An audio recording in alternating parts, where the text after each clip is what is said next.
Alô, varandeiros, para você ligado na varanda mais famosa do Brasil, um grande abraço. Voltei direto da Vila Belmiro após a derrota do Santos por 3-0 para o Fluminense. O Santos perdeu, aliás, acabou perdendo o jogo no primeiro tempo, onde foi completamente dominado pelo Fluminense. O Fluminense deitou e rolou em cima do Santos Futebol Clube.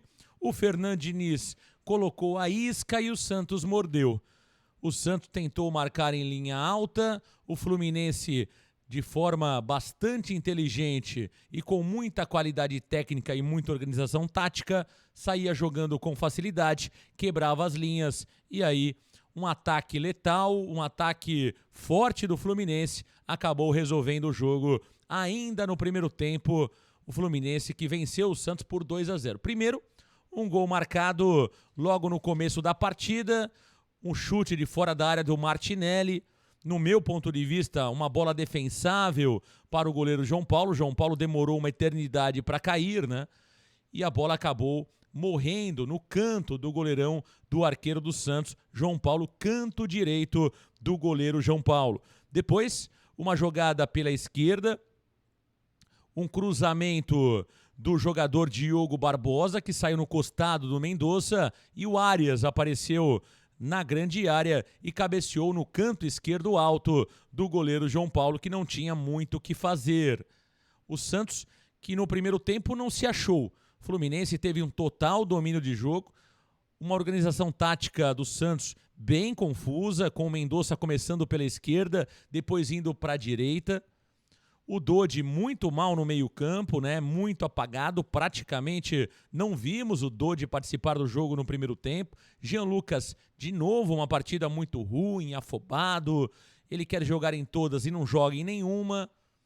Tivemos também o Soteldo tentando se movimentar, correr, mas hoje tecnicamente muito mal. E o Marcos Leonardo dando canelada atrás de canelada. Hoje o Marcos Leonardo foi muito mal no jogo e tem sido assim nas últimas partidas. E sabe o que mais chama a atenção? O treinador Marcelo Fernandes não tem atitude, não teve personalidade para ver tudo isso que citei, que falei aqui, e fazer as mudanças necessárias na segunda etapa. Ele volta para o segundo tempo com Inocêncio no lugar do Dodô e com Max Silveira jogando no lugar do Dodi. Enfim, são substituições tímidas para um treinador que precisa realmente mudar a atitude do time. E o Santos, por incrível que pareça, mesmo com as mudanças, na minha visão, tímidas do Marcelo Fernandes, sem arrojo, sem sangue no olho, o Santos melhora na segunda etapa. Mesmo não colocando o Furt, porque é um absurdo o que estão fazendo com o Furt no Santos Futebol Clube. É realmente uma grande vergonha o Furt jogar 10, 15. Hoje ele entrou com 28 minutos do segundo tempo, quando já estava 3-0. Entrou com Wesley Patati. Os dois jogaram muito mais do que aqueles que estavam em campo. Você não muda o jogo, com todo respeito, com Inocêncio e com Max Silveira. Você pode mudar o jogo com o Julio Furt, que é um cara de estrela. Agora, a dúvida que fica é por que tanto cuidado para tirar o Marcos Leonardo? Não está jogando bem, tira. Ou se você quer proteger o jogador, que coloque os dois juntos. Mas o Furt não pode pagar a conta, né, desse medo de tirar o jogador Marcos Leonardo. O Furt jogando 20 minutos fez muito mais do que a soma de todos os atacantes do Santos no dia de hoje. É bola na trave, é chute que o Nino salvou em cima da linha, é assistência, é chute de fora da área que o goleiro Fábio fez uma grande defesa e jogou para a linha de fundo.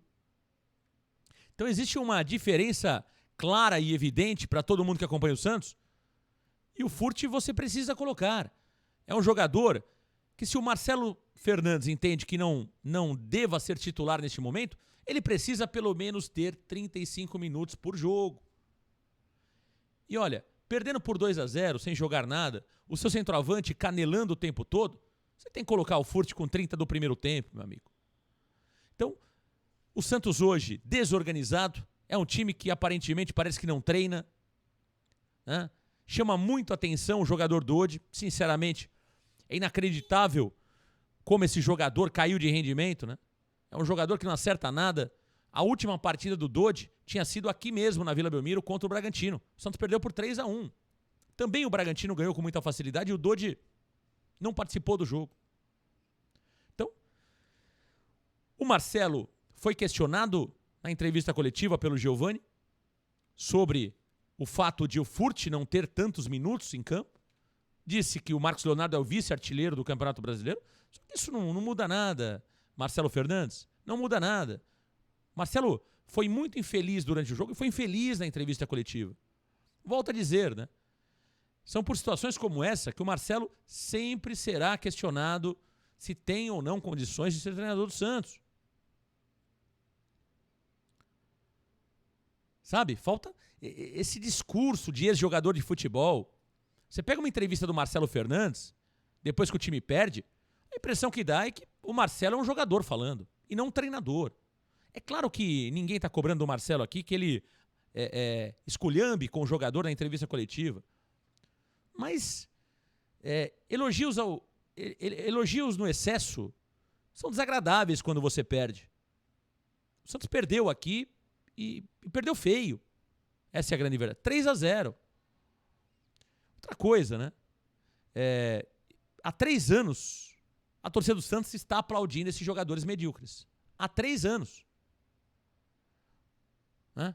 Eu entendo o pacto da torcida com o elenco, mas é doído, hein? Nós que vimos grandes times do Santos, ver esses jogadores medíocres saindo aplaudidos de campo, dói.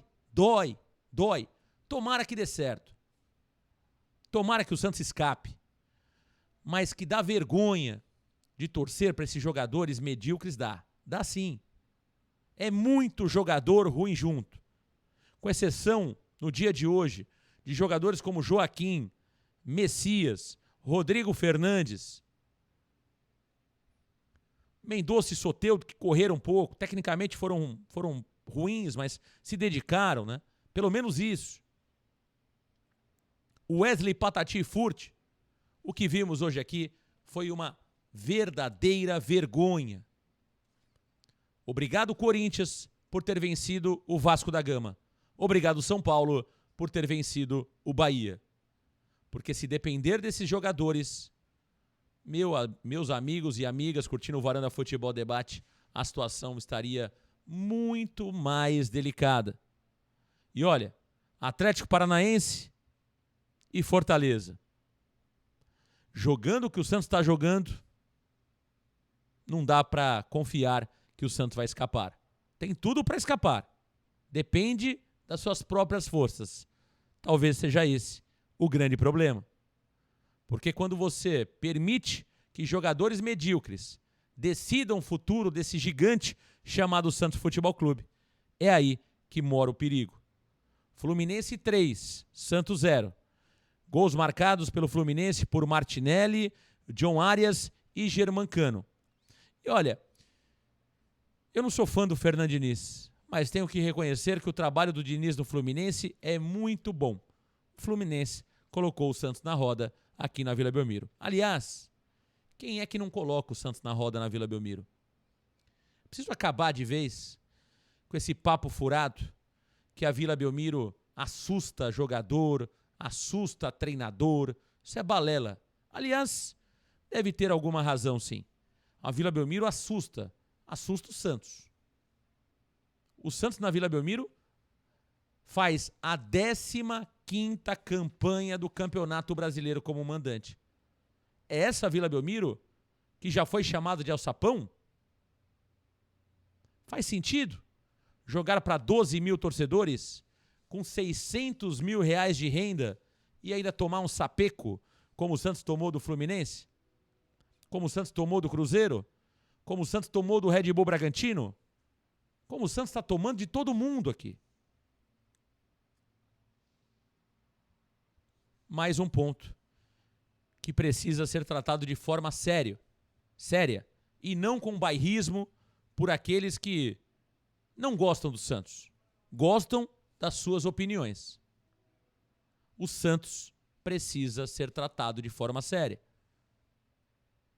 Olha, meus amigos varandeiros, Domingo tem Santos e Atlético Paranaense. Fora de casa, o Santos que vai ter a volta do Tomás Rincon, vai ter a volta do Lucas Lima e também do Nonato. Dodô hoje foi muito mal, hein? Me pareceu que não tinha condições de jogo. O lateral barra zagueiro Dodô. É isso, meus amigos. Um grande abraço. Valeu, galera. Tchau.